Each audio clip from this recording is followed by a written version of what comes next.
Alhamdulillah wassalatu wassalamu ala rasulillah.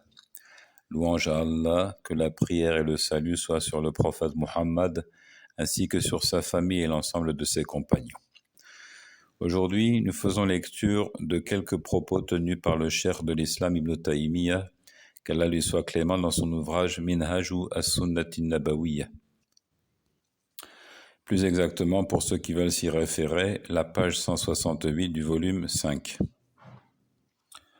Dans ce passage, donc, le cheikh traite de al-wasatiyya, wasatiyyatul l'islam, c'est-à-dire la modération de l'islam. C'est une des caractéristiques de cette religion. Elle est modérée. Elle incarne le juste équilibre entre donc le trop et le pas assez, entre le rigorisme extrême et le laxisme.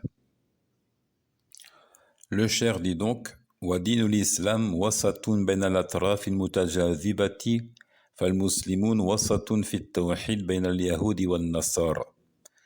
La religion de la soumission, islam, est au juste milieu entre les extrêmes qui exercent leur attraction. En effet, donc, les extrêmes tirent le drap, si je puis m'exprimer ainsi, c'est-à-dire chacun prétend être sur la vérité et appelle à le suivre. Donc cela exerce une certaine forme d'attraction, il ne faut pas le nier. S'il n'était aucunement attractif, il n'aurait pas d'adeptes. Or ce n'est pas le cas, puisque nous savons que une minorité est bien guidée et la majorité est dans l'égarement. Le cheikh poursuit en disant ainsi: les musulmans sont, en matière d'essolement d'Allah, tawhid, en matière de respect de son unicité, ils sont modérés parmi les juifs et les chrétiens. Donc d'abord, il va positionner l'islam par rapport au restant des religions, et notamment les religions dominantes que sont le judaïsme et le christianisme, ceux que l'on nomme Ahlul Kitab, les gens du livre.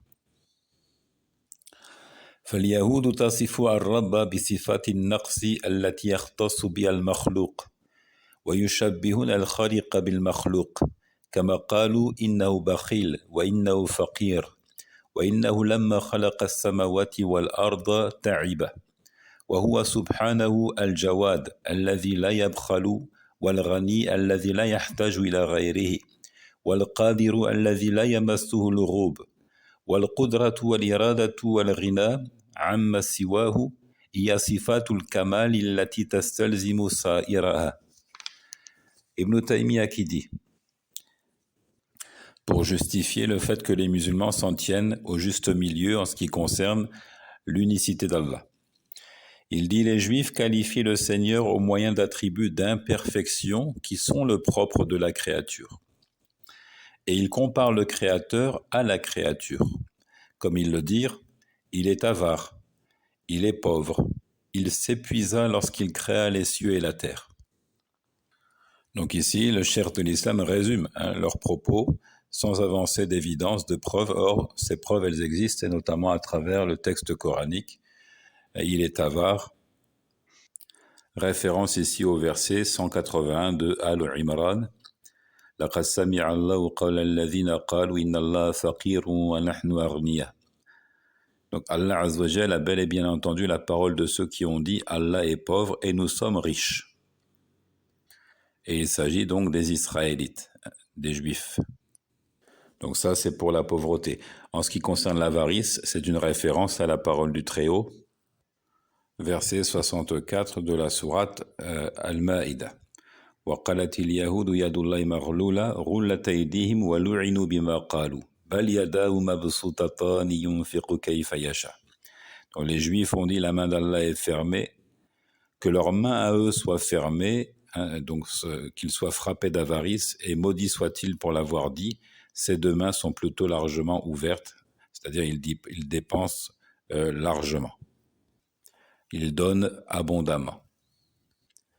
Et il dépense comme il le veut. Quant à son dire ici, il s'épuisa lorsqu'il créa les cieux et la terre, c'est une référence au verset 38 de la sourate Qaf. وَلَقَدْ خَلَقْنَا السَّمَاوَاتِ وَالْأَرْضَ وَمَا بَيْنَهُمَا فِي سِتَّةِ أَيَّامٍ وَمَا مَسَّنَا مِن لُغُوبٍ. Nous avons certes créé les cieux et la terre et ce qu'il y a entre eux en 6 jours, et nous n'avons ressenti aucune lassitude, aucune fatigue. Donc Ibn Taymiyyah, comme nous le voyons, est inspiré, n'est-ce pas, par le texte coranique. Il poursuit en disant « Or, Allah, gloire à lui, est le généreux qui ne fait jamais preuve d'avarice. Il est le riche par excellence qui peut se passer de toutes choses. Il est le fort qui n'est jamais victime de lassitude. La force, la volonté et la capacité à se passer de tout, donc la richesse absolue, sont les attributs de perfection impliquant nécessairement tous les autres. » Ibn Taymiyyah souligne ici le fait que ces 3 attributs en particulier, donc la force, al-qudra, la volonté, al-irada, et la richesse absolue, al-rina, sont les 3 attributs de perfection qui sous-entendent nécessairement l'existence de tous les autres attributs de perfection, tels que la vision, l'ouïe, la vue, donc l'omniscience, etc., etc. والنصارى يصفون المخلوق بصفات الخالق التي يختص بها ويشبهون المخلوق بالخالق حيث قالوا إن الله هو المسيح ابن مريم وإن الله ثالث ثلاثة وقالوا المسيح ابن الله واتخذوا أحبارهم ورهبانهم أربابا من دون الله والمسيح ابن مريم وما أمروا إلا ليعبدوا إلها واحدا لا إله إلا هو subhanahu amma yushrikun.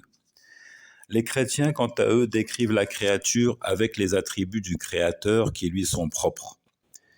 Donc, ils assimilent la créature au Créateur.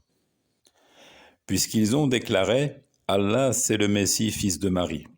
Allah est le 3e de 3. » Puisqu'ils ont dit « Le Messie est le fils d'Allah. » Et ils ont pris leurs rabbins et leurs moines ainsi que le Christ, fils de Marie, pour Seigneur en dehors d'Allah, alors que, comme il le dit dans le verset 31 de la sourate At-Tawbah, alors qu'on ne leur a commandé que d'adorer un Dieu unique, pas de divinité à part lui, gloire à lui, il est au-dessus de ce qui lui associe. Donc vous voyez que ce sont ici 2 extrêmes et 2 opposés. Les Juifs qualifient le Seigneur au moyen d'attributs d'imperfection.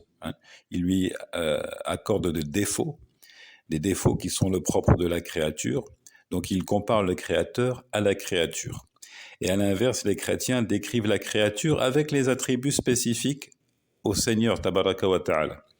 Donc ils assimilent la créature au Créateur.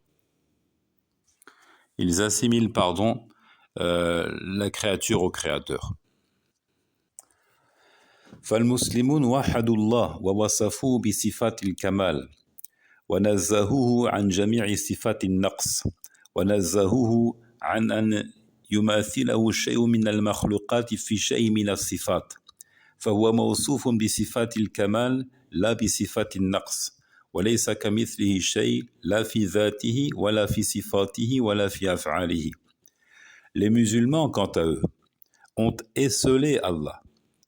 Ils ont unifié, esseulé le Très-Haut, en le qualifiant des attributs de la perfection absolue. Ils l'ont dépouillé de tous les attributs d'imperfection, exemptés d'une quelconque ressemblance avec les créatures dans un de leurs attributs. Ainsi, il est doté des attributs de la perfection, non pas les attributs défaillants, non pas les défauts, et il est sans pareil que ce soit dans son essence, dans ses attributs ou ses actes. Donc, telle est l'approche juste et modérée concernant la conception d'Allah Azza wa Jal.